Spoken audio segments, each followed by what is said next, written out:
Mga kalangga, ito galing sa gripo. Galing ito sa tap water. Ako mahilig ako sa tap water. Oo, kasi makakuha tayo ng mineral. Oo, dyan sa tap water, sa mga deep well.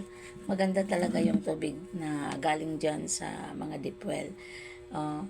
Kaso lang, yung kalagayan natin ngayon, hindi natin ma-sure talaga na safety yung tubig na galing sa ilalim ng lupa kasi hindi na tayo makaasa pa sa paligid natin na malinis ba yung mga tubig natin sa ilalim kasi sa ngayon kasi nasa polluted na tayo, polluted na ang kalagayan ng mga na surrounding natin. Yung tubig sa sa galing sa ilalim, mga deep well, hindi na natin maasahan.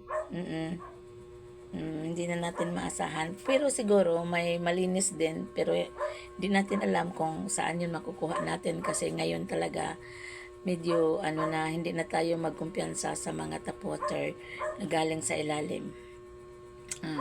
Tapos ito naman mineral water. Ito talaga malinis ito. Kasi hindi naman ito din mapayagan kung mabinta to pag hindi ito tinetesting. So nakapasa ito sa testing na malinis. Kaya ito safety talaga. Zero talaga ito sa germs. Malinis talaga ito. Malinis na malinis. Pero wala talaga ang mineral dito sa tubig na to. Kaya para sa akin talaga mga kalangga, gusto ko yung galing sa deep well o tap water.